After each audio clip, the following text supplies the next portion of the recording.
ఈ సూత పౌరాణికుడు శౌనకాది మహావర్షులందరికీ కూడా పురాణ వివరణ చెప్పిన తర్వాత శౌనికుడు మళ్ళీ సూత మహర్షిని వినయంగా అడుగుతున్నాడు. ఓ సూత మహర్షి, ఈ వ్యాసుల వారు అసలు ఎవరు? ఆయన గురించి కూడా మాకు వివరించవలసిందిగా మేము కోరుతున్నాము. దయచేసి ఈ యొక్క వ్యాసులు గారి గురించి చెప్పవలసిందిగా కోరుతున్నాం.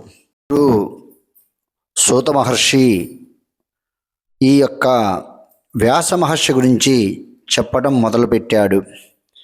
మనకు మన్వంతరాలన్నిట ద్వాపరయుగం ఉంటుంది. ప్రతి ద్వాపరయుగంలోనూ విష్ణువే వ్యాసుడిగా జన్మించి ధర్మ చింతనతో యథావిధిగా పురాణాలు రచిస్తున్నాడు. అఖండంగా ఉన్న వేదాన్ని 4 భాగాలుగా విభజించాడు. ఇది లోకహితం కోరి చేసిన పని. కలియుగంలో విప్రులు అల్పాయుష్కులు, స్వల్ప బుద్ధులుగా ఉంటారు. కనుక వారి కోసం ఈయన ఈ వేదాలని విభజించడమే కాకుండా వాళ్ళ కోసం ఈ యొక్క పురాణాలను కూడా రచించారు. ఓ మహామునులారా, మీకు ఈ వ్యాసుని గురించి చెప్పమన్నారు కదా, చదువుతున్నా వినండి. ఓ మహామునులారా, మనది 7వ వైవస్వ మన్వంతరంలో ఇప్పుడు ఇది 28వ ద్వాపరయుగం నడుస్తుంది. అందుకని సత్యవతి సుతుడిగా వ్యాసుడు జన్మించాడు. ఈ 28వ వ్యాసుడి మా గురువు, మహానుభావుడు, లోకైక హితుడు, ధర్మవ్యక్తుల్లో అగ్రగణ్యుడు. రేపు 29వ ద్వాపరయుగం వచ్చేసరికి ద్రోణి వ్యాసుడవుతాడు. ఇప్పటికీ 27 వ్యాసులు గడిచిపోయారు. వారంతా పురాణ సహితం రచించిన వారే. అదేవిధంగా ఓ మునీశ్వరులారా అని వ్యాసుడి గురించి సూత మహర్షి చెబుతూ ఉండగా శౌనకాది మహాములందరూ కూడా ఆశ్చర్యం వ్యక్తం చేశారు. అదేంటి పురాణోత్తమ, వ్యాసుల వారు ఇప్పటికీ 27 మంది వారు వెళ్ళిపోయారా? ఈయన 28వ వాడా? ఇంకొక ఆయన ద్రోణి అనేవాడు వ్యాసుడు అవుతాడా? ఇదేంది, మాకు కొత్తగా ఉంది. దయచేసి ఈ యొక్క 27 మంది వ్యాసులు ఎవరో మాకు వివరించగలవా? మాకు కుతూహలంగా ఉంది.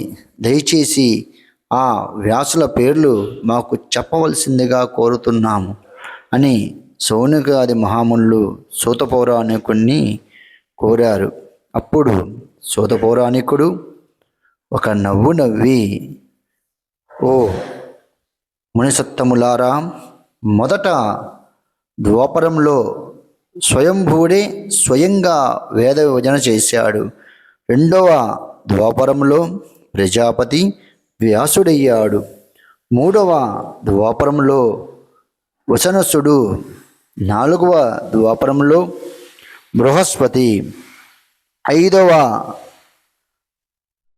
ద్వాపరంలో సవిత, 6లో మృత్యువు, 7లో మగవుడు, 8లో వశిష్ఠుడు, 9లో సౌరసత్వుడు, 10లో త్రిధాముడు, 11లో త్రివుష్టుడు, 12లో భరద్వాజుడు, 13లో అంతరిక్షుడు, 14లో ధర్ముడు, 15లో తయారుని, 16లో ధనుంజయుడు, 17లో మేధాతిథి, 18లో వ్రతి, 19లో అత్రి, 20లో గౌతముడు, 21లో ఉత్తముడు వ్యాసులయ్యారు. అటుపై నుంచి వరుసగా వేణుడు, సోముడు, తృణబిందువు, భార్గవుడు, శక్తి, జాతకర్ణ్యుడు వ్యాసులుగా కర్తవ్యం నిర్వహించారు. ఇప్పటికీ ఎనిమిదవ ద్వాపరానికి కృష్ణద్వైపాయనుడు వ్యాసుడయ్యాడు. ఆయనే ఈ యొక్క పురాణాల్ని రచించాడు. ఆయన చెప్పగా నేను విన్నాను. ఈ యొక్క కృష్ణద్వైపాయనుడికి శుకుడు అనే కుమారుడు ఉన్నాడు. అతడు అరణ్య సంభవుడు, గొప్ప వైరాగ్య భావన సంపన్నుడు. వ్యాసుడు దేవీ భాగవతం రచించి కొడుకుతో చదివించాడు. అప్పుడే వ్యాసుడి ముఖతః నేను దీన్ని విని యథార్థంగా గ్రహించాను.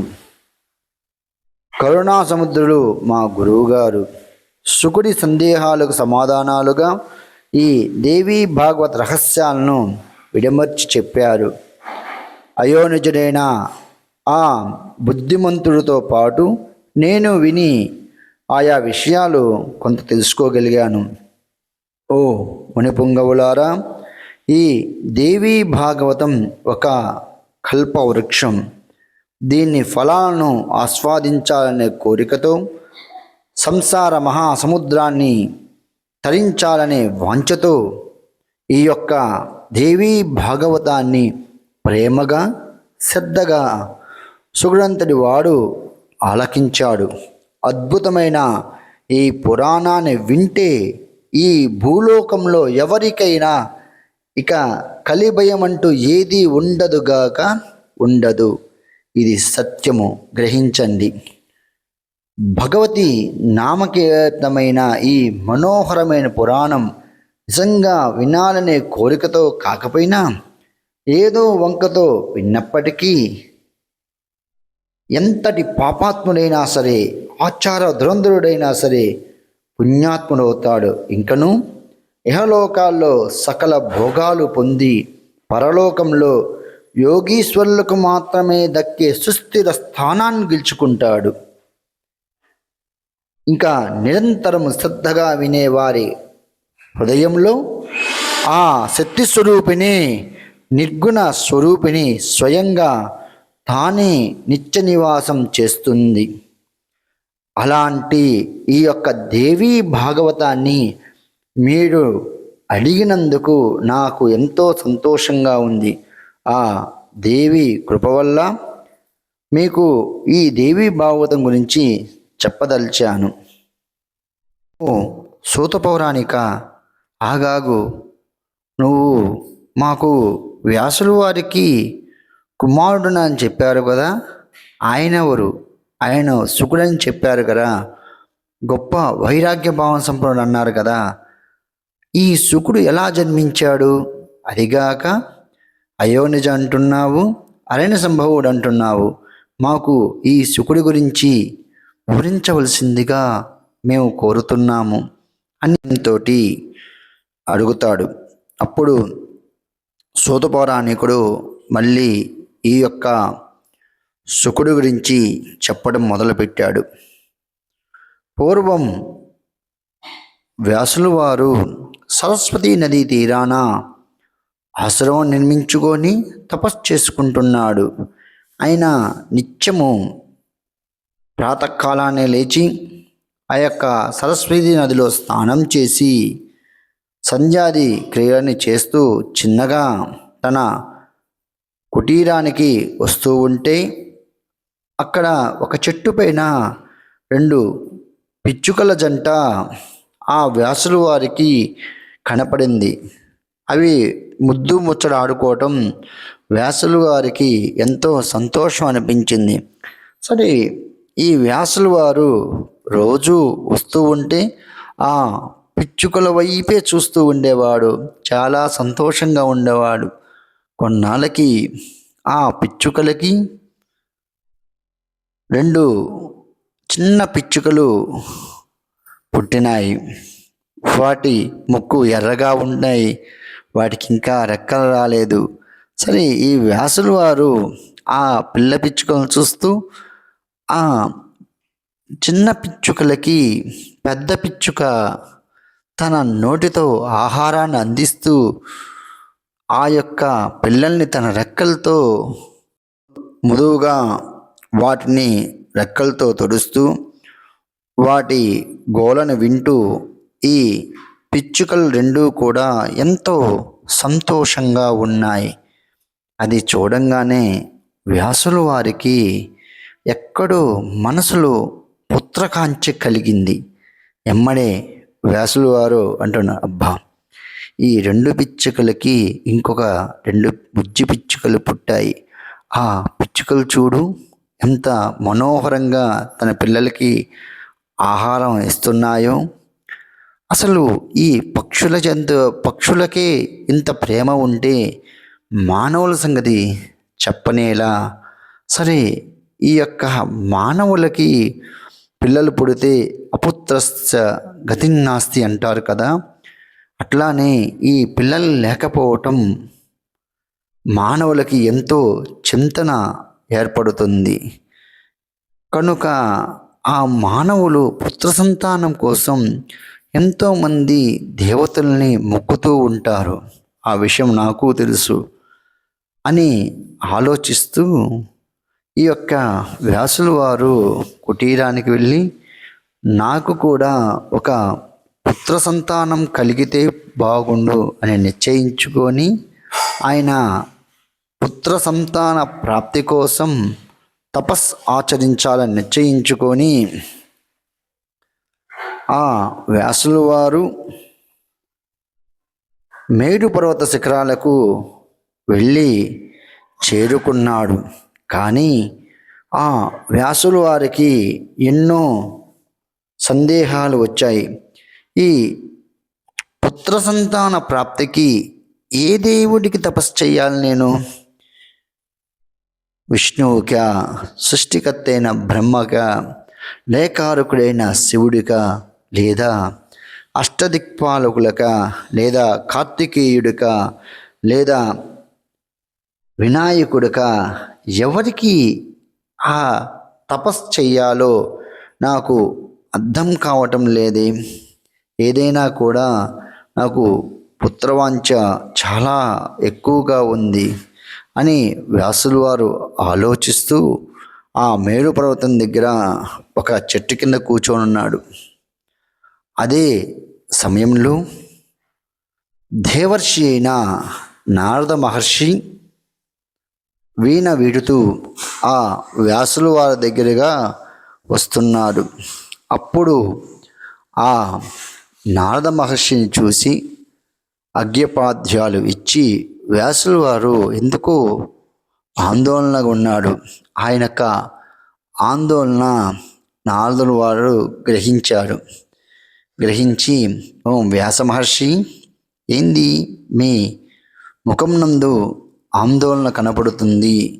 ఈ ఆందోళనకు గల కారణం ఏమిటి అని ఆ నారదుల వారు అడగగా అప్పుడు వ్యాసుల వారు చెబుతున్నారు, ఓ నారద మహర్షి, నాకు ఎందుకు పుత్ర సంతానం కలగాలని మనసులో ఏర్పడింది.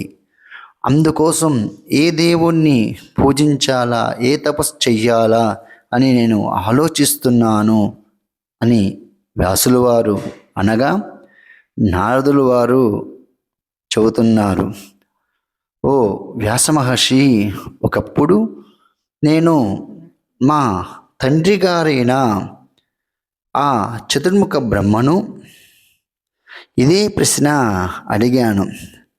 మనము ఇంత పూజ చేస్తే ఏ కోరిక నెరవేరుతుంది? ప్రతి కోరికకు ఏదో ఒక కారణం ఉంటుంది కదా. మాకు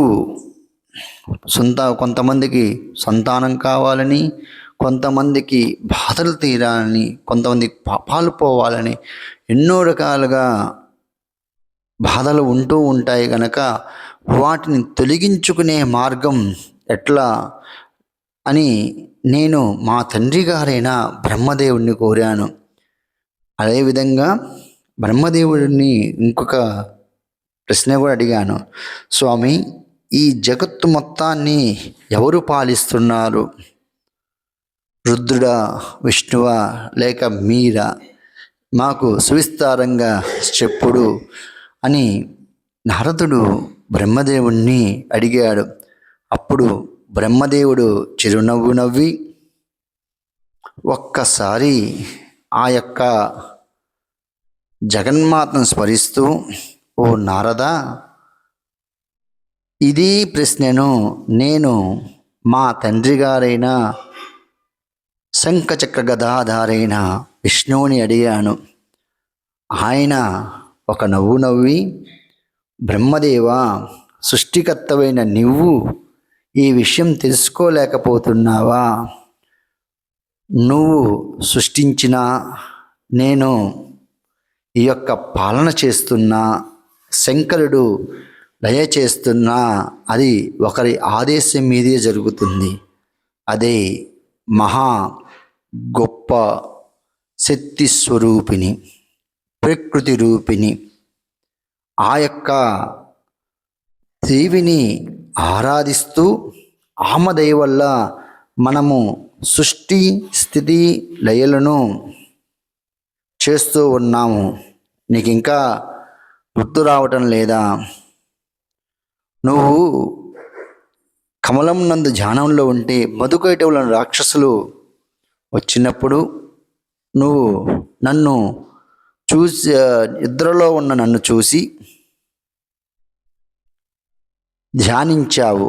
ఆ నిద్రాదేవత వెళ్ళిపోయిన తర్వాత మధుకైటవులను సంహరించాను కదా. అదంతా దేవి కరుణ వల్లే. ఇంకా నీకు చెప్పాలా? పూర్వం దైవకృతం వల్ల నా యొక్క శిరస్సు తెగి సప్త సముద్రాల అవతల పడింది. అప్పుడే కదా నువ్వు గుర్రపు తల తీసుకొచ్చి నా శరీరమును కతికించావు. అప్పుడే కదా నాకు హయగ్రీవుడు అనే పేరు వచ్చింది అని విష్ణుమూర్తి బ్రహ్మదేవుడితో అనగా, బ్రహ్మదేవుడు నాకు చెప్పాడు, నేను నీకు చెబుతున్నాను వ్యాస మహర్షి, కనుక నీ పుత్రకాంక్ష కోసం ఆ దేవుని స్మరించు అని చెప్పి నారదుడు వారు అక్కడి నుంచి వెళ్తారు.